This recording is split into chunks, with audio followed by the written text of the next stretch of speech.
తెలంగాణ రాష్ట్ర వ్యాప్తంగా జరుగుతున్న ప్రతి అంశంతో పాటు రాష్ట్ర రాజకీయాలలో జరిగే వాస్తవాలను కూడా చర్చించే ప్రయత్నం అయితే చేద్దాం. సో మొత్తానికి రాష్ట్ర అసెంబ్లీకి సంబంధించిన బడ్జెట్ అయితే మనందరం కూడా చూసాం. బడ్జెట్కు సంబంధించి పురాపరాలను కూడా మనం నిన్నటి రోజున పూర్తి స్థాయిలో కూడా చర్చించే ప్రయత్నం అయితే చేశాం. దాంట్లో భాగంగా బడ్జెట్కు సంబంధించిన కొన్ని అంశాలలో రాష్ట్ర ప్రభుత్వానికి బడ్జెట్కి ఈక్వల్గా కూడా అప్పులు ఉన్నాయి. 10 సంవత్సరాల కాలంలో పూర్తి స్థాయిలో కూడా చేసిన అప్పులు తక్కువే, కానీ కేవలం 2 సంవత్సరాలలో చేసిన అప్పులు మాత్రం భారీ స్థాయిలో ఉన్నాయంటూ కూడా తెలంగాణ ప్రాంతానికి సంబంధించిన చాలామంది కూడా నెటిజన్లు కానీ, దాంతోపాటు విశ్లేషకులు, దాంతోపాటు పొలిటికల్ అనలిస్టులతో పాటు ఎకనామీకి సంబంధించిన చాలామందిలో కూడా భిన్నమైన అభిప్రాయాన్ని అయితే వ్యక్తం చేసిన పరిస్థితి అయితే కనబడుతుంది. సో దాంట్లో భాగంగా పూర్తి స్థాయిలో 6 గ్యారెంటీలకు సంబంధించి న్యాయం చేశాం. దాంట్లో పాటుగా 6 గ్యారెంటీల విషయంలో పూర్తి స్థాయిలో ప్రభుత్వం చాలా క్లియర్గా ఉంది అంటూ కూడా ప్రభుత్వం తీసుకొచ్చే వాదనకు భిన్నమైన కథనాలు, దాంతోపాటు ప్రజల నుంచి వ్యక్తమవుతున్న విమర్శలు, దాంతోపాటు జరుగుతున్న పరిణామాలన్నింటినీ కూడా మీ ముందుంచే ప్రయత్నం అయితే చేస్తా. ఒకసారి మీరందరూ కూడా చూడండి, ఇక్కడ కనబడుతున్న అంశం ఇది కేవలం నాకో మీకో సంబంధించిన అంశం కాదు. తెలంగాణ రాష్ట్ర వ్యాప్తంగా ఉన్న 4 కోట్ల మంది ప్రజలందరికీ కూడా సంబంధించిన విషయం.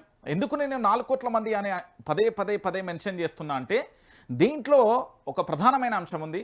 కాంగ్రెస్ పార్టీ అధికారంలోకి రాకముందుకు, అంటే ఈ రాష్ట్రానికి సంబంధించిన కాంగ్రెస్ పార్టీ అధ్యక్షుడిగా అప్పుడు రేవంత్ రెడ్డి గారే కొనసాగుతున్నారు. సో రేవంత్ రెడ్డి గారు కొనసాగుతున్న తరుణంలో పూర్తి స్థాయిలో 6 గ్యారెంటీలు, 13 అంశాలు, 420 హామీలు ఏవైతే ఉన్నాయో వాటన్నింటినీ కూడా ఒక బైబిల్గా, ఒక ఖురాన్గా, దాంతోపాటు ఒక భగవద్గీతగా కూడా చాలా సందర్భాలలో కూడా చెప్పిన పరిస్థితి కనబడుతుంది. అయితే ఆ పార్టీకి సంబంధించిన మరో కీలకమైన నేత, అది బట్టి విక్రమార్క కావచ్చు, లేదా శ్రీధర్ బాబు కావచ్చు, మధు యాష్కి కావచ్చు, శబరి అలీ కావచ్చు, లేకపోతే ఇంకెవరైనా కావచ్చు, వాళ్ళందరూ కూడా చెప్పిన అంశం ఏంటి? ఈ 6 గ్యారెంటీలు, 13 అంశాలు, 420 హామీలు ఏవైతే ఉన్నాయో వాటికి ఖచ్చితంగా కూడా చట్టబద్ధత కలిగిస్తాం, చట్టబద్ధత కల్పించే తీరుతామంటూ కూడా గతంలో చెప్పిన పరిస్థితి కూడా మీరు విన్నారు. అది అందరికీ తెలిసిన విషయమే. దీంట్లో పెద్ద మర్మం కూడా ఏమీ లేని పరిస్థితి. ఎందుకంటే 6 గ్యారెంటీలను 3 మతాలకు సంబంధించి పూర్తి స్థాయిలో కూడా వాళ్ళకి ఇచ్చే, అంటే ప్రతి ప్రామిస్ను కూడా మేము అమలు చేస్తామనే ధీమాతో కూడా చెప్పిన పరిస్థితి అయితే కనబడుతుంది. సో దాంట్లో భాగంగా నిన్న బడ్జెట్ ఎపిసోడ్ తర్వాత జరిగిన కొన్ని విచిత్రమైన వాదనలు కూడా మనం విందాం. మహిళలకు కాంగ్రెస్ పార్టీ మోసం చేసింది. మీరు అవునన్నా కాదన్నా ఇది నిజం. ఇద్దరు శత్రువుల మధ్య పచ్చిగడ్డేస్తే బగ్గుమంటది కదా, అలాగే కాంగ్రెస్ పార్టీ కూడా మోసం చేసింది అని చెప్పడానికి వాస్తవమైన, యథార్థమైన ఒక ప్రధానమైన ఎపిసోడే ఇది. తెలంగాణ రాష్ట్రానికి సంబంధించిన చాలామంది మహిళలకు సంబంధించి భిన్నమైన వాదనలు వింటూ ఉంటారు. అంటే వివిధ శాఖలకు సంబంధించి పనిచేసే అంశం కావచ్చు, లేదా వివిధ కేటగిరీలకు సంబంధించి పనిచేసే ఎపిసోడ్ కావచ్చు, మీరు అందరూ కూడా చూసే ఉంటారు. దాంట్లో భాగంగా మరీ ముఖ్యంగా నేను చెప్పే అంశం ఏంటంటే, మహిళలకు సంబంధించి 6 గ్యారెంటీల విషయంలో మహిళలను మోసం చేస్తుంది అనే ఒక ఎపిసోడ్ అయితే తెర మీదకి వచ్చింది. కేవలం మీరు ఆర్టీసీకి సంబంధించి మహిళలకు ఉచిత ప్రయాణం కల్పిస్తున్నామని ప్రభుత్వం చెప్పినప్పటికీ కూడా మరో మోసం కూడా బట్టబయలైపోయింది. ఒకసారి చూసే ప్రయత్నం అయితే చేద్దాం. మహిళలకు మహామోసం, 2500 గ్యారెంటీ గుండు సున్నా, తులం బంగారం గుండు సున్నా, విద్యార్థినులకు స్కూటీలు కూడా గుండు సున్నా అంటూ కూడా ఒక ప్రధానమైన ఎపిసోడ్ ఇక్కడ కనబడ్డది. సో ఇది వాస్తవానికి తెలంగాణ సమాజం అంగీకరించాల్సిందే. అది అధికార పార్టీకి సంబంధించిన ముఖ్యమంత్రి అయినా, లేదా విపక్ష పార్టీకి సంబంధించిన నేతలైనా, లేదా వివిధ పార్టీలకు సంబంధించిన ఎవరైనా కూడా యాక్సెప్ట్ చేయాల్సిన విషయమే. లేదు మేము కాంగ్రెస్ పార్టీ అధికారంలో ఉంది, ఖచ్చితంగా కూడా ఇంకా సమయం ఉంది, ఖచ్చితంగా కూడా మేము చేస్తామంటే 27 నెలల కాలంలోనే మీరు ఏమీ చేయలేకపోయారు. ఇక ముందున్న సమయం చాలా తక్కువ. మీరేదో చేస్తారు, ఏమో చేయబోతున్నారంటే కూడా తెలంగాణ సమాజం కూడా ఇక్కడ కూడా జీర్ణించుకునే పరిస్థితి అయితే లేదు. దానికి తోడుగా మరీ ముఖ్యంగా తెలంగాణ రాష్ట్రానికి సంబంధించి ఇక్కడి ఆడబిడ్డలను, అంటే తెలంగాణ మహిళలను ఆడబిడ్డగా అభివర్ణించడమే కాదు, అదే స్థాయిలో కూడా తెలంగాణ రాష్ట్రంలో పుట్టిన ఏ వ్యక్తి అయినా కూడా వాళ్ళని గౌరవించే పరిస్థితి అయితే కనబడుతుంది. ఆ గౌరవాన్ని మీరు పూర్తి స్థాయిలో కూడా నిలబెట్టుకోలేకపోయారు అనే అంశం తెర మీదకి వచ్చింది. ఎందుకంటే మహిళల విషయంలో మనం చాలా సందర్భాలలో చూస్తాం. ఎందుకంటే వీళ్ళు ఇచ్చిన మేనిఫెస్టోలో 2500లకు సంబంధించిన గ్యారంటీ ఏదైతే ఉందో దాన్ని పూర్తి స్థాయిలో అమలు చేయలేక చితికిలబడుతుంది కాంగ్రెస్ పార్టీ. నిజంగా కూడా వాస్తవమైన విషయం. 2500 ఏవైతే ఉన్నాయో వాటిని పూర్తి స్థాయిలో అమలు చేయలేకపోవడమే కాకుండా బడ్జెట్ విషయంలో కూడా ఏం జరిగిందో మీ అందరికీ తెలిసిన విషయం. మహా అంటే 50,000 కోట్ల రూపాయలకు 6 గ్యారెంటీలకు ఏదో బడ్జెట్ను ప్రవేశపెడుతున్నామంటే మమ అనే పరిస్థితి తీసుకొచ్చారే తప్ప అంతకు మించి ఏమీ తీసుకొచ్చిన పరిస్థితి అయితే ఇక్కడ కనవలే. ఇక దానితో పాటుగా తులం బంగారం, నూతనంగా వివాహమైన ఏవైనా ఎవరైనా కావచ్చు వాళ్ళకి సంబంధించి ఏంటంటే పూర్తిగా కూడా ఎందుకంటే గత ప్రభుత్వంలో కేసీఆర్ ప్రభుత్వం ఏం చేసిందంటే కేసీఆర్కు సంబంధించి గతంలో పాదయాత్ర, సైకిల్ యాత్ర, బస్సు యాత్ర లేదా మీటింగ్లు పెట్టిన కొన్ని సందర్భంలో వారికి కనబడ్డ యథార్థమైన ఒక సంఘటన ఏదైతే ఉందో చాలా కుటుంబాలలో కూడా ఆడపిల్లలకు పెళ్లి చేయాలంటే భయపడే పరిస్థితులు ఏర్పడింది. ఎందుకంటే ఆ ఖర్చును పూర్తిగా కూడా భరించలేని పరిస్థితి ఉంది. కాబట్టి ప్రభుత్వం నుంచి ఎంతో కొంత సాయం అందించాలి, ప్రతి ఆడబిడ్డకు కూడా న్యాయం జరగాలి, ప్రభుత్వం ప్రతి ఆడబిడ్డను కూడా ఆశీర్వదించే ప్రయత్నంలో భాగంగా కళ్యాణ లక్ష్మి అనే ఎపిసోడ్ని తీసుకొచ్చింది. కళ్యాణ లక్ష్మి అనే ఒక పథకాన్ని తీసుకొచ్చింది. ఆ పథకం భాగంగా ఈ కాంగ్రెస్ పార్టీ ఏం చేసిందంటే తమ మేనిఫెస్టోలో భాగంగా తులం బంగారం అనే ఎపిసోడ్ని తీసుకొచ్చింది. మరి తులం బంగారానికి సంబంధించి ఆల్రెడీ 1,116,000లకు సంబంధించి గత ప్రభుత్వం అమలు చేసినప్పటికీ ఇప్పటి ప్రభుత్వం ఏదైతే తులం బంగారం మేము అందిస్తామని చెప్పిందో, తులం బంగారం అంటే ఈజీ కాదు. ఈ రోజులలో ప్రస్తుతం ఉన్న మార్కెట్ వాల్యూ ప్రకారం దాదాపుగా 1,50,000 రూపాయల పైచిలుకున్నది.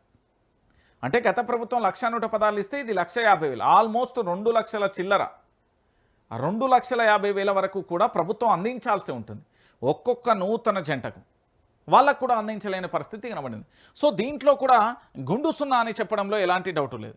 ఇక మా చదువుకునే నేటి బాలలే రేపటి భారత పౌరులు, లేకపోతే నేటి విద్యార్థులకు సంబంధించి భవిష్యత్తులో పూర్తి స్థాయిలో ఒక అడ్వకేట్గా, ఒక పైలట్గా, ఒక ఇస్రో శాస్త్రవేత్తగా, లేకపోతే ఒక కలెక్టర్గా, ఒక ఎస్పీగా, ఒక లాయర్గా, లేదా ఒక డాక్టర్గా, ఒక యాక్టర్గా వివిధ రంగాలలో చూడాలనుకుంటున్న మా తెలంగాణ ఆడబిడ్డలకు సంబంధించి వాళ్ళందరికీ కూడా ఇక్కడ ఎల్బీ నగర్కు సంబంధించి సరూర్ నగర్ స్టేడియంలో అప్పటి కాంగ్రెస్ పార్టీకి సంబంధించిన అధినేత్రి అనే నేను చెప్తాను. ఎందుకంటే ప్రియాంక గాంధీ వచ్చి విద్యార్థినులందరికీ కూడా స్కూటీలు అందజేస్తామని చెప్పింది.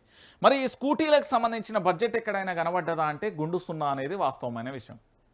సో తెలంగాణ రాష్ట్ర వ్యాప్తంగా ఉన్న మా ఆడబిడ్డలను, మా మహిళా సోదరీమణులందరినీ కూడా, మా ఆడబిడ్డలందరినీ కూడా కించపరచడమే కాకుండా వాళ్ళకి ఇచ్చిన హామీలను నెరవేర్చుకోకపోవడం అనేది ఎంత దారుణమైన విషయం అనేది మనందరం కూడా ఆలోచించాల్సిన విషయం.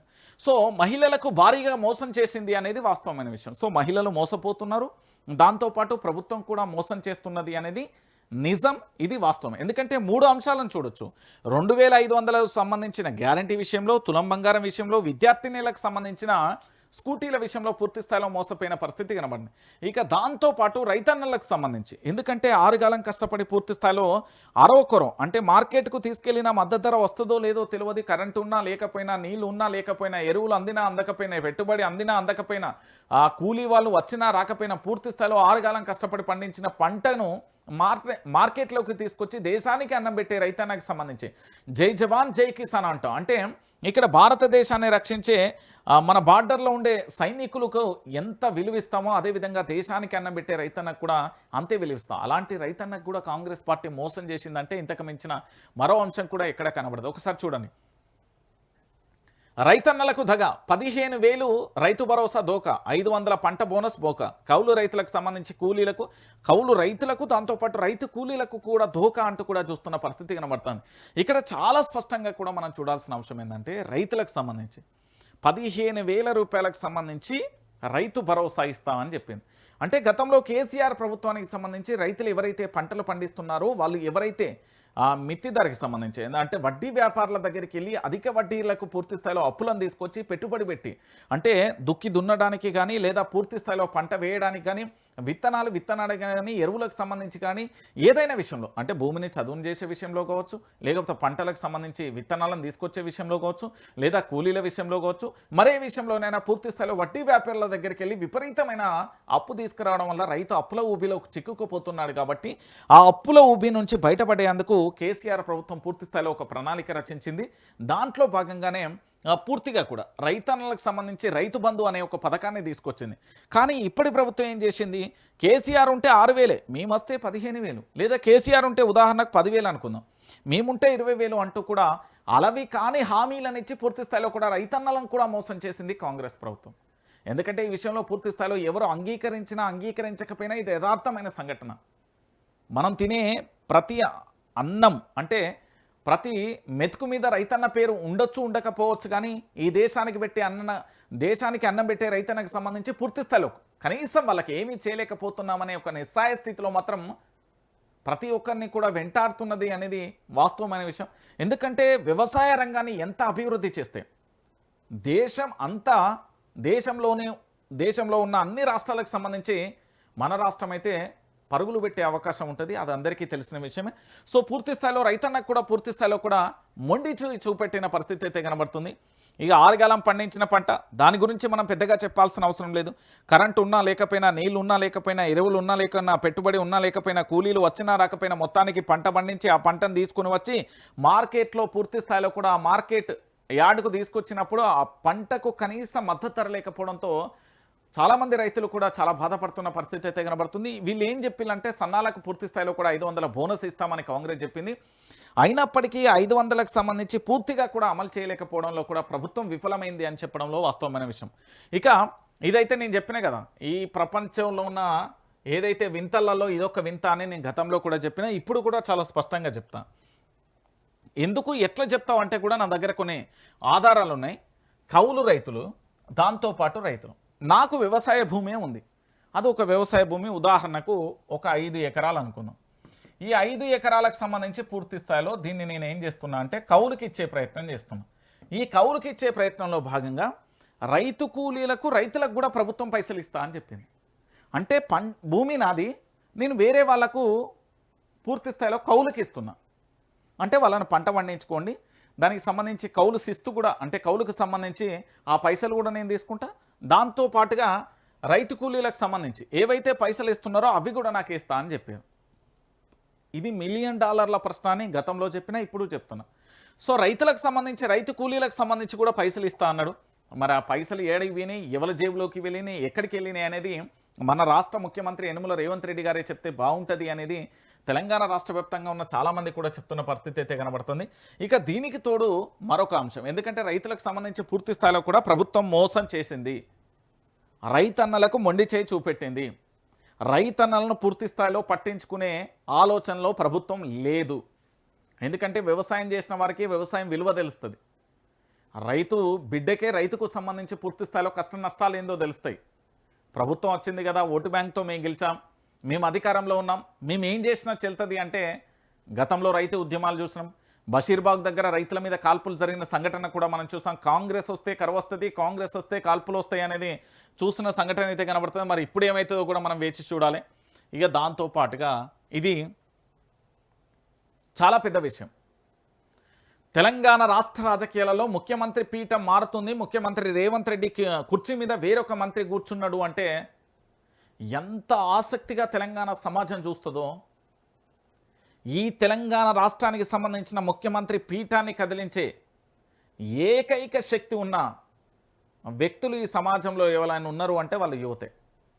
సో ఆ యువతకు సంబంధించి కూడా హామీ ఇచ్చి, పాపం ఎంత ఘోరం అంటే నిరుద్యోగులను మోసం చేసిందంటే ప్రభుత్వం. నిన్న జరిగిన బడ్జెట్కు సంబంధించిన సెషన్ మొత్తం చూసినాం కదా మొన్న.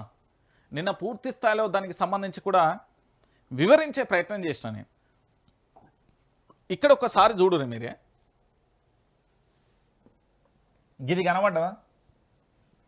విద్యార్థి యువతకు డోకా ఏంది? 4000 నిరుద్యోగ భృతి ఎగవేత, 2 లక్షల ఉద్యోగాలు ఎగవేత, 5 లక్షల విద్యా భరోసా కార్డు ఎగవేత, 10, 12, 15 సంబంధించి అంటే ఇది 10th ఇంటర్ డిగ్రీ విద్యార్థులకు సంబంధించి కూడా ఎగవేత అంటూ కూడా ఈ అంశాన్ని చూస్తున్నాం.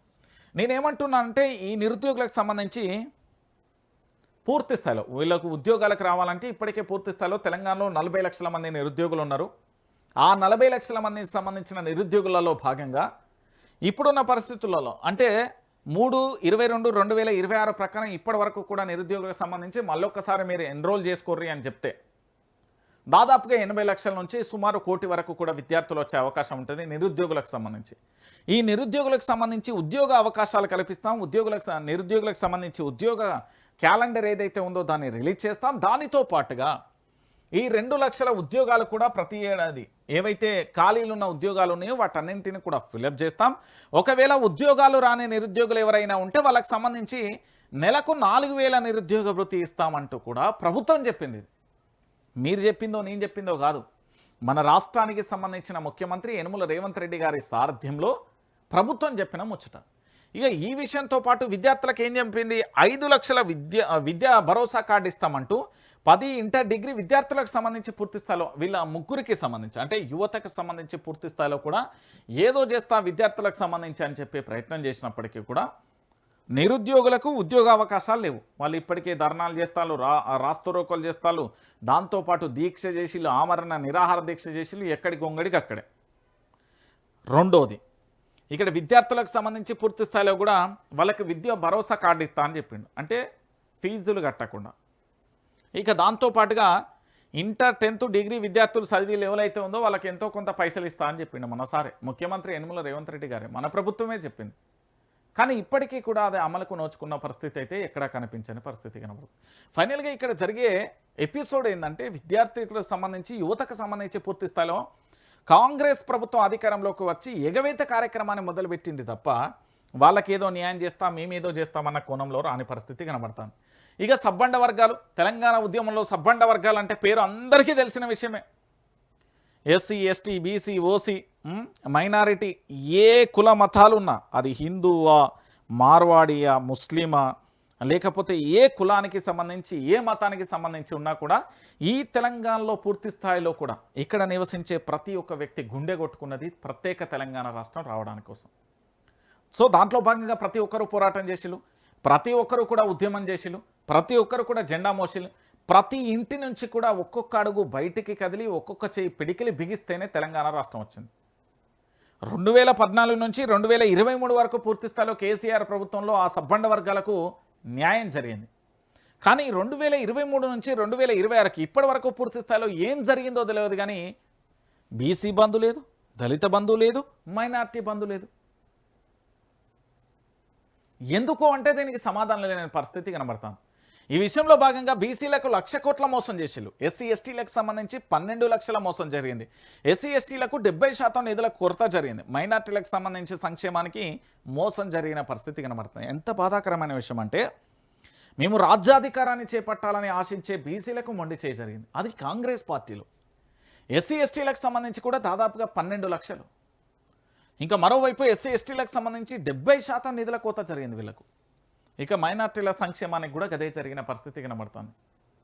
అంటే తెలంగాణలో పూర్తి స్థాయిలో ఏ వర్గానికి కూడా న్యాయం చేయలేని పరిస్థితులలో కాంగ్రెస్ ప్రభుత్వం ఉంది అంటే వాస్తవమైన విషయం. ఏ వర్గానికి కూడా న్యాయం చేయలేకపోతుంది, అందరికీ కూడా అన్యాయం చేస్తున్న పరిస్థితి అయితే ఇక్కడ చాలా స్పష్టంగా కనబడుతుంది. ఇక దాంతోపాటుగా కార్మికులకు వెన్నుపోటు విలీనమైంది, బకాయిలేవి. ఆర్టీసీకి సంబంధించి వెన్నుపోటు జరిగింది. ఆటో అన్నలకు 12,000 రూపాయలపై సాయానికి సంబంధించిన వెన్నుపోటు, అంగన్వాడీలకు ఆశా వర్కర్లకు సంబంధించి వెన్నుపోటు. మొన్నటి వరకు అంగన్వాడీలకు సంబంధించి వీళ్ళకు ఏదైంది ఆ కోడిగుడ్లు ఉంటాయి కదా స్కూళ్ళలో ఇచ్చే చిన్నపిల్లలకి ఇచ్చేది, అది రాలేదట. అంటే బాలింతలకు సంబంధించి డెలివరీ చిన్న చిన్న పాపలు ఉంటారు కదా, ఆ సంవత్సరంలో వాళ్ళకి సంబంధించి నిన్న మొన్న నుంచే వస్తానేట అది. ఇక ఇంకొక విషయం ఏంటంటే ఇక్కడ ఆర్టీసీకి సంబంధించి అందరికీ తెలిసిన విషయమే.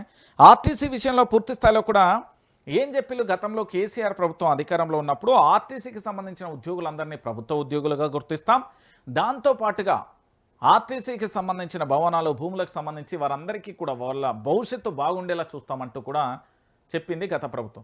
దాంట్లో భాగంగా అప్పుడున్న భారతీయ జనతా పార్టీ ప్రభుత్వం కేంద్రంలో అధికారంలో ఉండి ఇక్కడ సౌందర్య రాజన్కు సంబంధించి వ్యూహాత్మకంగా కూడా ఇక్కడ అధికారం రాకూడదు, వీళ్ళని ఏ విధంగానే బీఆర్ఎస్ పార్టీని ఏదో ఒకటి చేయాలని ఒక రాజకీయ కక్షలో భాగంగా ఆర్టీసీ బిల్లుకు అక్కడ అడ్డుకట్ట వేసే ప్రయత్నం చేసింది. దాంతో ఊకున్నారా అంటే ఊకలే. ఆర్టీసీకి సంబంధించిన పూర్తి స్థాయిలో కార్మికులందరూ కూడా ధర్నా చేసిళ్ళు. ఆ ధర్నా ఒకటే అయిపోయిందంటే ధర్నాతో పూర్తి స్థాయిలో కూడా ప్రభుత్వం మీద వచ్చిన వ్యతిరేకత అంతా ఇంత కాదు, మీ అందరికీ తెలిసిన విషయమే. సో ఇప్పటి ప్రభుత్వం ఏం చేసిందంటే ఆర్టీసీ కార్మికులను మేము ప్రభుత్వ ఉద్యోగులుగా గుర్తిస్తాం, వారందరికీ కూడా న్యాయం చేస్తామంటూ చెప్పింది. ఆ మాట చెప్పుడేమో కానీ ఆర్టీసీకి సంబంధించిన బకాయిలే దాదాపుగా ఎంత లేదన్నా వేలల్లో ఉన్నాయి. 500 కోట్ల, 1000 కోట్ల, 2000 కోట్ల, 3000 కోట్ల అనే విషయాన్ని పక్కన పెడితే ఇప్పటి వరకు 6000 కోట్ల రూపాయల ఆర్టీసీ ఉచిత బస్సు ప్రయాణంతో పైసలు కట్టింది అని ఆర్టీసీ మంత్రికి సంబంధించి పొన్నం ప్రభాకర్ చెప్పింది. ఇంకా 2500 ఏదో బాకీ ఉన్నట్టుగా ఉన్నది. దానికి వచ్చే ప్రయత్నం చేస్తా అని కూడా చెప్పింది. ఉచితాలతోని పూర్తి స్థాయిలో కూడా ఇక్కడి ప్రాంత బిడ్డలకు సంబంధించి టోపీ పెట్టే ప్రయత్నం చేస్తుంది కాంగ్రెస్ పార్టీ. అంటే ఆర్టీసీకి సంబంధించి విలీనం చేయమని వాళ్ళు కోరుకుంటారు, ఆర్టీసీకి సంబంధించి బకాయిలు ఏవైనా అడుగుతారు, దానికి మాత్రం న్యాయం చేయలేని పరిస్థితి కనబడుతుంది.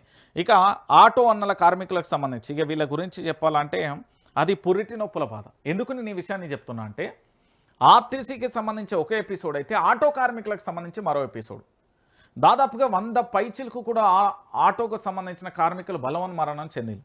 ఎట్లా చెందిండ్రు? ఆర్టీసీకి సంబంధించి ఫ్రీ బస్సులు ఇవ్వడం వల్ల ఈ ఆటోలో ఎక్కే వారి సంఖ్య గణనీయంగా తగ్గిపోవడంతో ఈ గిరిగిరి తెచ్చి లేదా ఫైనాన్స్లో తెచ్చి రోజువారీగా నడుపుకునే వాళ్ళందరికీ కూడా మొండి చేయి పడడంతో ఏమీ చేయలేని నిస్సహాయ స్థితిలో వీళ్ళు ఉండిపోయిన పరిస్థితి కనబడుతుంది.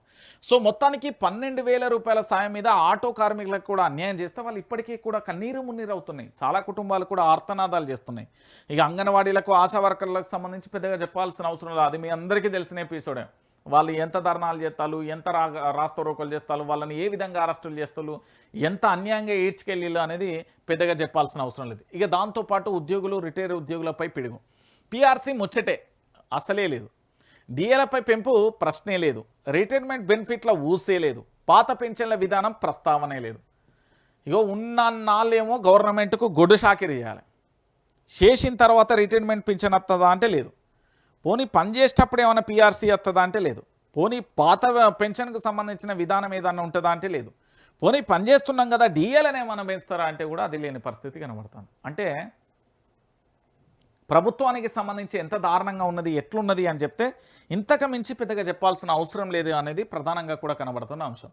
సో మొత్తానికి ఇక్కడ జరుగుతున్న ఎపిసోడ్ ఏంది? 6 గ్యారంటీలకు గోరీ, డిక్లరేషన్కు పాత్ర, సంక్షేమ పథకాలకు సమాధి, మోసకారి కాంగ్రెస్ను అడుగడుగునా నిలదీద్దామంటూ కూడా భారత రాష్ట్ర సమితికి సంబంధించి అంటే బీఆర్ఎస్ పార్టీకి సంబంధించి పూర్తి స్థాయిలో చెప్తున్న పరిస్థితి కనబడుతుంది. మూడోసారి మొండి చేయి నిండా ముంచిన కాంగ్రెస్ బడ్జెట్కు సంబంధించిన ప్రధానంగా కూడా ఈ అంశాలను అయితే హైలైట్ చేసిన పరిస్థితి అయితే కనబడుతుంది. అయితే దీంతో పాటుగా మరో అంశం కూడా ఇందులో కొనసాగుతున్నది. ఏంది అంటే మీ అందరికీ తెలవాల్సిన విషయం ఏంటంటే ఈ 6 గ్యారంటీల ఎపిసోడ్ ఏదైతే ఉందో ఈ 6 గ్యారంటీల ఎపిసోడ్కు సంబంధించిన అంశం కూడా ఉంది. 6 గ్యారంటీలపై ప్రైవేట్ బిల్లు వచ్చే శుక్రవారం అసెంబ్లీలో ప్రవేశపెడతాం, దగాపడ్డ తెలంగాణ ప్రజల పక్షాన గొంతెత్తుతాం, అన్ని వర్గాల తరపున బిల్లు పెట్టాలని బీఆర్ఎస్ నిర్ణయం, ఎందుకు కాంగ్రెస్ బీజేపీ సహకరించాలి, ముఖ్యమంత్రి తొలి సంతకమే మోసం, చట్టబద్ధతతోనే గ్యారంటీలపై ప్రజలకు హక్కు, గ్యారంటీల పేరుతో ఓట్లు కొల్లగొట్టిన కాంగ్రెస్ 4 కోట్ల మందికి కుచ్చుటోపీ పెట్టింది, అభయహస్తం ప్రపంచంలోని అతిపెద్ద వంచన, సీఎం తొలి సంతకానికే విలువ లేకుంటే ఎట్లా, రేవంత్ రెడ్డి దమ్ముంటే హామీలపై చర్చకురా, బీఆర్ఎస్ వర్కింగ్ ప్రెసిడెంట్ కేటీఆర్ సవాలు అంటూ కూడా చూస్తున్న పరిస్థితి కనబడుతుంది. సో సీఎం రేవంత్ రెడ్డి మీరు పెట్టిన తొలి సంతకం ఫైలు దొరకకుండా పోయే అవకాశం ఉంటుందా? 840 రోజుల తర్వాత ఆ ఫైల్ ఎక్కడున్నది అని అడిగితే సమాధానం చెప్పలేని స్థితులలో ప్రభుత్వం ఉందా? దేశంలోనైనా ఏ రాష్ట్రంలోనైనా ఇలాంటి పరిస్థితి ఉన్నదా? ఓట్ల కోసం ఇట్లా అబద్ధాలు చెప్పవచ్చా? రాగపోగా ఢిల్లీ విమానాలలో ఎక్కడైనా పోగొట్టుకున్నారా? ఢిల్లీ పర్యటనలలో తప్పిపోయిందా అంటూ కూడా కేటీఆర్ అడిగిన పరిస్థితి కనబడుతుంది. ఇక్కడ విషయం ఏంటంటే చాలా స్పష్టం. 6 గ్యారంటీల అమలు కోసం ఎదురు చూస్తున్న 70 లక్షల మంది రైతులు, 22 లక్షల మంది కౌలు రైతులు, 1 కోటి మంది అక్కా చెల్లెలు, లక్షలాది మంది విద్యార్థులు, అవ్వలు, తాతలు, దివ్యాంగులు, ఇలా అన్ని వర్గాల తరపున వచ్చే శుక్రవారం రోజున అంటే పూర్తి స్థాయిలో కూడా ప్రైవేట్ బిల్లు పెట్టే అవకాశం అయితే ఉంది. ప్రైవేట్ బిల్లుకు సంబంధించి ఏంది అంటే ఈ 6 గ్యారంటీలు 13 అంశాలు 420 హామీలు ఏవైతే ఉన్నాయో ఆ హామీల అమలు కోసం ప్రైవేట్ బిల్లు పెడతామంటూ కూడా బీఆర్ఎస్ పార్టీకి సంబంధించి పూర్తి స్థాయిలో ఉధృతంగానైతే పోరాటం చేస్తున్నది. సో ప్రైవేట్ బిల్లు ఎందుకు పెడుతున్నది అంటే గతానికి సంబంధించిన ఎపిసోడ్ను కూడా మనం ఒకసారి చూసే ప్రయత్నం చేద్దాం. ఎందుకంటే నాకు బాగా గుర్తు 1986 అనుకుంటా ఎన్టీఆర్ ముఖ్యమంత్రిగా ఉన్నప్పుడు బీజేపీకి సంబంధించిన ఫ్లో లీడర్కు సంబంధించి ఎవరు మన సిహెచ్ విద్యాసాగర్ రావు ఇప్పుడు గవర్నర్గా కొనసాగుతున్నారు. ఆయన ఏంది అంటే మన రాష్ట్రంలో ప్రైవేట్ మెంబర్ బిల్లు ప్రవేశపెట్టే సాంప్రదాయం ఉన్నదనే విషయాన్ని రూఢి చేస్తున్నారని చెప్పారు. ఇదే పద్ధతిలో ఇచ్చిన హామీలపై పూర్తి స్థాయిలో కూడా మేము బిల్లు పెడతామంటూ కూడా చెప్తున్న పరిస్థితి కనబడుతుంది. 1986లో ఎన్టీఆర్ ప్రభుత్వం ఉన్నప్పుడు అప్పుడు ముఖ్యమంత్రిగా ఉన్నప్పుడు బీజేపీకి సంబంధించిన సిహెచ్ విద్యాసాగర్కు సంబంధించి ప్రైవేట్ బిల్లు ప్రవేశపెట్టిండు. సో ఇప్పుడు కూడా ప్రవేశపెడతాం, ఎందుకంటే ఆ ప్రైవేట్ బిల్లుకు సంబంధించి పూర్తి స్థాయిలో ప్రవేశపెట్టాల్సిందే అంటూ కూడా ఇక్కడ కేటీఆర్కు సంబంధించి చెప్తున్న పరిస్థితి కనబడుతుంది. ఎందుకంటే రేవంత్ మేడకు పూర్తి స్థాయిలో ఈ ప్రైవేట్ బిల్లుకు సంబంధించిన అయితే ఉత్సవం ఉండబోతుంది. ఎందుకంటే సభలో 6 గ్యారెంటీలపై బిల్లు పెడతామన్న బీఆర్ఎస్ ఆ బిల్లు పెడితే ప్రభుత్వం ప్రభుత్వం ఇరుకున పడ్డట్టే. ముందు నొయ్యి వెనక గొయ్యిలో కాంగ్రెస్ పరిస్థితి. బిల్లుకు ఆమోదం తెలిపితే ఖచ్చితంగా కూడా పథకాలు అమలు చేయాల్సిందే. 6 గ్యారెంటీల అమలుకు లక్షల కోట్ల బడ్జెట్ పెట్టాలి. అంత స్థాయిలో కేటాయింపులు చేయలేని ప్రభుత్వం బిల్లు ఆమోదించకపోతే 6 గ్యారెంటీలకు ఎగనామమే. జనాలను మోసం చేసినట్లే ఒప్పుకునే పరిస్థితి. ప్రజలపై కాంగ్రెస్కున్న చిత్తశుద్ధి తేలిపోతుందన్న చర్చ. వచ్చే శుక్రవారం అసెంబ్లీలో ప్రభుత్వానికి అసలు సిసలైన పరీక్ష. నాడు ఎన్టీఆర్ హయాంలో చట్టబద్ధతమైన ప్రతిపక్ష బిల్లు, రేవంత్ హయాంలో కూడా ఏం జరుగుతుంది అని కూడా వేచి చూడాల్సిన పరిస్థితి అయితే కనబడుతుంది. సో మొత్తానికి ఇక్కడ జరుగుతున్న ఎపిసోడ్ ఒకటే అన్న, ప్రైవేట్ బిల్లుకు సంబంధించి ఆమోదం అంటే ఎవరైనా మెంబర్ ఆఫ్ లెజిస్లేటివ్ అసెంబ్లీ సభ్యుడు ఎవరైనా ప్రైవేట్ బిల్లు పెడితే ఆ ప్రైవేట్ బిల్లు ఏంది, కాంగ్రెస్ పార్టీ తన గతంలో అధికారంలోకి రావడానికి ఇచ్చిన మేనిఫెస్టో అంశాలకు సంబంధించి 6 గ్యారెంటీలు, 13 అంశాలు, 420 హామీలు అయితే ఏవైతే ఉన్నాయో వాటికి సంబంధించి పూర్తి స్థాయిలో కూడా చట్టబద్ధత కల్పించాలి, వాటన్నింటిని కూడా అమలు చేయాలని ఒక ప్రైవేట్ బిల్లును కేటీఆర్ తీసుకురాబోతున్నారు. సో ఇది రాష్ట్ర రాజకీయాలలో పెను సంచలనంగా మారే అవకాశం కూడా ఉంటుంది. ఎందుకంటే రాష్ట్రంలో కాంగ్రెస్ పార్టీ గద్దెనెక్కి నెలలు గడుస్తున్నా కూడా ఎన్నికల ముందు ఇచ్చిన 6 గ్యారెంటీల అమలుకు మాత్రం అడుగు ముందు పడటం లేదు. రేవంత్ రెడ్డి అట్టహాసంగా సంతకాలు చేసిన ఆ ఫైల్ ఇప్పుడు ఎక్కడ ఉన్నాయో కూడా తెలియడం లేని పరిస్థితి కనబడుతుంది. క్షేత్రస్థాయిలో లబ్ధిదారులు పథకాల కోసం ఎదురు చూస్తుంటే ప్రభుత్వం కాలయాపన చేస్తుందన్న విమర్శలు బలంగా వినిపిస్తున్నాయి. ఈ నేపథ్యంలోనే రేవంత్ ప్రభుత్వాన్ని ఇరుకన పెట్టేందుకు ప్రధాన ప్రతిపక్షం బీఆర్ఎస్ ప్రైవేటు మెంబర్ బిల్లును అనే అస్త్రాన్ని సిద్ధం చేసింది. కేవలం హామీలకే పరిమితం కాకుండా వీటికి చట్టబద్ధత హక్కు కల్పించాలని డిమాండ్తో అసెంబ్లీ వేదికగా పోరాటానికి సిద్ధమైంది. వచ్చే శుక్రవారం ఆ సభలో ఈ బిల్లు ప్రవేశపెట్టి ప్రభుత్వ చిత్తశుద్ధిని నిలదీయాలని నిర్ణయించుకోవడం ఇప్పుడు రాష్ట్ర రాజకీయాలలో సంచలనంగా మారిన పరిస్థితి కనబడతాం. సో మొత్తానికి 6 గ్యారెంటీల అమలుకు ప్రైవేట్ బిల్లు మెంబర్ పెడతాం. ప్రభుత్వానికి చిత్తశుద్ధి ఉంటే మా బిల్లుకు మద్దతు ఇవ్వాలి. చట్టబద్ధత వస్తేనే లబ్ధిదారులకు న్యాయం జరుగుతుంది. 6 గ్యారెంటీలలో అరవకొర గ్యారెంటీని అమలు కాలే. హామీల నిధులు ఎగగొట్టకుండా ఈ చట్టం అడ్డుకట్ట వేస్తుంది. అన్ని పార్టీల ఎమ్మెల్యేలపై ప్రజలు ఒత్తిడి తేవాలి. ఎన్టీఆర్ హయాంలోని ఇలాంటి ఇబ్బందులు ఎన్టీఆర్ హయాంలో కూడా ఇలాంటి బిల్లులు ఆమోదించారు. వచ్చే శుక్రవారం అసెంబ్లీలో బిల్లు ప్రవేశపెడతాం. బీఆర్ఎస్ వర్కింగ్ ప్రెసిడెంట్ కేటీఆర్ అంటూ కూడా చూడొచ్చు. ఇక 4 కోట్ల మందికి టోపీ. కాంగ్రెస్ ప్రభుత్వం అధికారంలోకి వచ్చిన తర్వాత పరిపాలనా వ్యవస్థ పూర్తిగా కూడా నాశనమైంది. ప్రజలు అన్ని విధాలా కూడా నష్టపోయారు. అవినీతి కోసం రాష్ట్రాన్ని నాశనం చేశారు. గత ప్రభుత్వం చేసిన అప్పులకు వడ్డీలు కట్టడానికి నిధులు సరిపోతలేవని చెప్పడం హాస్యాస్పదం. ప్రజలకు ఇచ్చిన హామీలను ఎన్ని పూర్తి చేశారో ముఖ్యమంత్రి చెప్పాలి. దళితులకు 3 ఎకరాలు, దళిత బంధు ఏమయ్యాయంటూ కూడా కేటీఆర్ ప్రశ్నించిన పరిస్థితి అయితే కనబడుతుంది. సో మొత్తానికి 6 గ్యారెంటీలు కూడా అమలు కాలే. ప్రభుత్వం అధికారంలోకి వచ్చి 840 రోజులు గడిచినా కూడా 6 గ్యారెంటీలలో అరవకొర గ్యారెంటీ కూడా పూర్తి స్థాయిలో అమలు కాలేదు. ముఖ్యమంత్రి ఇక ప్రమాణ స్వీకారం చేసిన రోజు రేవంత్ రెడ్డి 6 గ్యారెంటీల దస్త్రంపై తొలి సంతకం చేశారు. తర్వాత గవర్నర్ ప్రసంగంలోనూ అదే విషయాన్ని చెప్పారు. కానీ ఇప్పుడు ఆ సంతకం చేసిన దస్త్రం ఏమైంది ఎవరికీ తెలియడం లేదు. ప్రపంచ ఎన్నికల చరిత్రలోనే అభయాస్తమని, అతిపెద్ద ఫ్రాడ్ అని కూడా కేటీఆర్ కూడా దుయ్యబట్టే పరిస్థితికి అయితే వచ్చిన పరిస్థితి కనబడుతుంది. అంటే ఇక్కడ ప్రధానంగా కూడా మనం చర్చించాల్సిన విషయం ఏదైతే ఉందో, కాంగ్రెస్ ప్రభుత్వం గతంలో 6 గ్యారెంటీలను 13 అంశాలు 420 హామీలు ఏవైతే ఉన్నాయో వాటన్నింటినీ కూడా మేము అమలు చేస్తామని చెప్పింది. 840 రోజులు అంటే దాదాపుగా 27 నెలల పైచిలకైతాను. ఇప్పటి వరకు కూడా 6 గ్యారెంటీలకు సంబంధించిన ఏంది అంటే అతిగతి లేని పరిస్థితి కనబడింది. ఇలాంటి పరిస్థితులలో 1986లో ఎన్టీఆర్ ప్రభుత్వం అధికారంలో ఉన్నప్పుడు విద్యాసాగర్ రావు ఏదైతే ప్రైవేట్ బిల్లును ప్రవేశపెట్టాడో అదేవిధంగా 6 గ్యారెంటీలకు సంబంధించి చట్టబద్ధత కల్పిస్తామని బట్టి విక్రమార్క చెప్పడం, శ్రీధర్ బాబు చెప్పడం, దాంతోపాటు చాలామంది నేతలు కూడా చెప్పిన పరిస్థితి అయితే కనబడుతుంది. సో అదేవిధంగా ఇప్పుడు కూడా ప్రైవేట్ బిల్లును తీసుకొస్తాం. దాన్ని అడ్డుకుంటే కూడా పూర్తి స్థాయిలో ప్రజలందరికీ కూడా వాస్తవాలు తెలిసిపోతాయి. సో ప్రైవేట్ బిల్లును ప్రవేశపెట్టకుండా ప్రభుత్వం అయితే అన్ని రకాలుగా ప్రయత్నం చేస్తుంది. కానీ వాస్తవాలు ప్రజలకు తెలవాలని బీఆర్ఎస్ పార్టీ అయితే కుతకుతహలాడుతున్న పరిస్థితి అయితే కనబడుతుంది. సో మొత్తానికి వాస్తవానికి సంబంధించి చెప్పే ప్రయత్నం అయితే కనబడుతుంది. ఏం జరుగుతుంది, ఎలా ఉండబోతుంది అనేది కూడా మనం కూడా వేచి చూడాల్సిన పరిస్థితి అయితే కనబడుతుంది. ఇక మొత్తానికి ఇక్కడ జరిగే ఎపిసోడ్ ఏంది అంటే ఒకటే అంశానికి సంబంధించి కనబడుతుంది. ఇక దాంతోపాటుగా ఇంకొక అంశం కూడా కనబడేది ఏంది, కేబినెట్లోకి కొత్తలు. ప్రస్తుతం మంత్రులలో ఒకరిద్దరిని తొలగించి వేరే పదవులు ఇచ్చే ఛాన్స్. వాటితో పాటే ఖాళీగా ఉన్న మరో 2 మినిస్టర్ పోస్టులు కూడా భర్తీకి అధిష్టానం కసరత్తు. ఎమ్మెల్సీతో పాటు బీసీ ఎస్టీ వర్గానికి అవకాశం అంటూ కూడా చెప్తున్న పరిస్థితి. రాష్ట్ర కేబినెట్లోకి కొత్త వారు రాబోతున్నారనే ప్రచారం జరుగుతుంది. ఈ విషయంలో కాంగ్రెస్ అధిష్టానం కీలక నిర్ణయం తీసుకున్నట్టుగా తెలుస్తుంది. ప్రస్తుతం కొనసాగుతున్న మంత్రులలో ఒకరిద్దరిని తప్పించాలని ఇప్పటికే డిసైడ్ అయినట్టుగా సమాచారం. వారికి పార్టీ పదవులు కట్టబెట్టాలనే నిర్ణయానికి వచ్చినట్లుగా టాక్. వారికి సీనియారిటీ మేరకు సిడబ్ల్యూసీసీ, ఏఐసీసీ పదవులు ఇస్తామని సదరు నేతలకు ఇప్పటికే సంకేతాలు పంపినట్టుగా తెలుస్తుంది. అందుకు ఆ లీడర్లు సైతం సానుకూలంగా స్పందించినట్లుగా పార్టీ వర్గాలలో చర్చ నడుతుంది. అసెంబ్లీ సమావేశాలను ముగిసిన వెంటనే ఒకరిద్దరు మంత్రులను తప్పించి వాటితో పాటు ఖాళీగా ఉన్న మరో 2 పదవులను కూడా భర్తీ చేసేందుకు ముహూర్తం ఫిక్స్ చేసినట్టుగా తెలుస్తుంది. హూందాగా తప్పించాలని మంత్రి పదవులను తప్పించిన వారు మౌనంగా ఫీల్ కాకుండా ఉండేందుకు జిల్లాలు సామాజిక సమీకరణల నేపథ్యంలో కూడా మంత్రివర్గంలో మార్పులు చేర్పులు చేయాలని కాంగ్రెస్ అధిష్టానం భావిస్తుంది. విమర్శలు రాకుండా ఉండేందుకు ప్లాన్ చేస్తుంది. తప్పించిన మంత్రుల స్థానంలో అదే సామాజిక వర్గానికి సంబంధించిన ఎమ్మెల్యేతో భర్తీ చేయాలని కూడా నిర్ణయానికి వచ్చినట్టుగా తెలుస్తుంది. ఇప్పటికే కాంగ్రెస్ పార్టీలో అగ్గి మీద గుగ్గిలమవుతున్న పరిస్థితి రచ్చ నడుస్తుంది. నా భాషలో చెప్పాలంటే ఓ పక్కన జీవన్ రెడ్డి పార్టీని వీడిపోతున్న తరుణం, ఇంకో పక్కన మంత్రి పదవి ఇవ్వాలనేదని పూర్తి స్థాయిలో కోమటిరెడ్డి రాజగోపాల్ రెడ్డి రంకెలేస్తున్న పరిస్థితి. ఇంకో వైపున మంత్రి పదవిని తొలగిస్తే ఖబర్దార్ రేవంత్ రెడ్డి అనేది వాళ్ళు చెప్తున్న పరిస్థితి. ఇంకో పక్కన ఇప్పుడున్న మంత్రులకు ముఖ్యమంత్రికి పూర్తిగా కూడా వ్యతిరేకంగా అసమ్మతి వ్యక్తం చేస్తున్న చాలామంది ఎమ్మెల్యేలు ఉన్నారు. దాంతో పాటుగా పార్టీకి వ్యతిరేకంగా పూర్తి స్థాయిలో కూడా నిర్ణయాలు తీసుకుంటున్న పరిస్థితి కూడా మనతో.